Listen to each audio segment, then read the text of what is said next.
బులెటిన్లో breaking news చూస్తున్నాం. రేపు తెలంగాణ ప్రభుత్వం కాళేశ్వరంలో పర్యటించనుంది.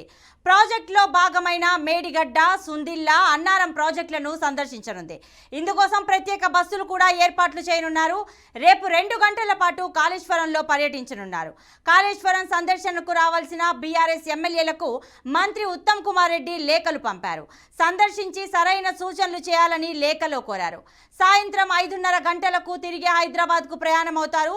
తెలంగాణ అసెంబ్లీలో కృష్ణా నది జలాలపై నిర్మించిన నీటి ప్రాజెక్టులు కేఆర్ఎంబీకి అప్పగింతపై అసెంబ్లీలో 2 పార్టీల మధ్య యుద్ధ వాతావరణం దర్శనమిచ్చింది.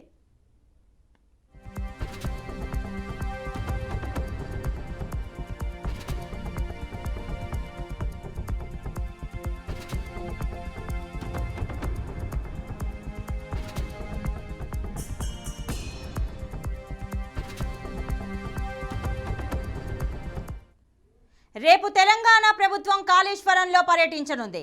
ప్రాజెక్టులో భాగమైన మేడిగడ్డ, సుందిల్లా, అన్నారం ప్రాజెక్టులను సందర్శించనుంది. ఇందుకోసం ప్రత్యేక బస్సులు కూడా ఏర్పాటు చేయనున్నారు. రేపు 2 గంటల పాటు కాళేశ్వరంలో పర్యటించనున్నారు. కాళేశ్వరం సందర్శనకు రావాలని బీఆర్ఎస్ ఎమ్మెల్యేలకు మంత్రి ఉత్తమ్ కుమార్ రెడ్డి లేఖలు పంపారు. సందర్శించి సరైన సూచనలు చేయాలని లేఖలో కోరారు. సాయంత్రం 5:30 గంటలకు తిరిగి హైదరాబాద్కు ప్రయాణమవుతారు.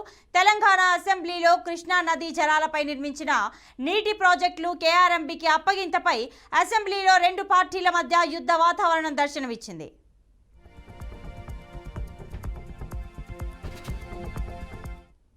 ఇక ఇదే అంశానికి సంబంధించిన పూర్తి డీటెయిల్స్ మా ప్రతినిధి వాసు అందిస్తారు. వాసు, డీటెయిల్స్ ఇవ్వండి. రేపు ఈ కాళేశ్వరం ప్రాజెక్ట్ లో భాగంగా మేడిగడ్డ బ్యారేజ్ కుంగుబాటుకు సంబంధించి ఇప్పటికే అధికార కాంగ్రెస్, ప్రతిపక్ష బీఆర్ఎస్ నేతల మధ్య మాటల యుద్ధం జరుగుతోంది. కాంగ్రెస్ ప్రభుత్వం అధికారంలోకి వచ్చిన వారం 10 రోజుల్లోనే మేడిగడ్డ బ్యారేజ్ కు సంబంధించి అక్కడ పవర్ ప్లాంట్ ప్రజెంటేషన్ సాగునీటి పారుదల శాఖ మంత్రి ఉత్తమ్ కుమార్ రెడ్డి, అట్లాగే స్థానిక మంత్రి శ్రీధర్ బాబు, పొంగులేటి శ్రీనివాసరెడ్డి, కోమటిరెడ్డి వెంకటరెడ్డి 5గురు మంత్రులు అక్కడ పవర్ ప్లాంట్ ప్రజెంటేషన్ ఇచ్చారు. ఇరిగేషన్ శాఖకు సంబంధించిన ఈఎన్సీ మురళీధర్ అట్లాగే ఉన్నతాధికారులు ఈ పవర్ ప్లాంట్ ప్రజెంటేషన్ ఇచ్చారు. అనంతరం మంత్రుల బృందం మేడిగడ్డ బ్యారేజ్ కు సందర్శించి అక్కడ పరిస్థితులను తెలుసుకున్నారు. తాజాగా రేపు సీఎం రేవంత్ రెడ్డి మేడిగడ్డ బ్యారేజీని సందర్శించనున్నారు. ఆయనతో పాటు అన్ని పార్టీలకు సంబంధించిన ఎమ్మెల్యేలు, ఎమ్మెల్సీలని ప్రభుత్వం ఆహ్వానించింది. రేపు ఉదయం 10 గంటలకు అసెంబ్లీ ప్రారంభమైన తర్వాత సభా కార్యక్రమాలు కొద్దిసేపు జరిగిన తర్వాత సీఎం రేవంత్ రెడ్డి ప్రత్యేక బస్సులో ఎమ్మెల్యేలు, ఎమ్మెల్సీలతో కలిసి రోడ్డు మార్గాన మేడిగడ్డ బ్యారేజ్ సందర్శనకు వెళ్తారు.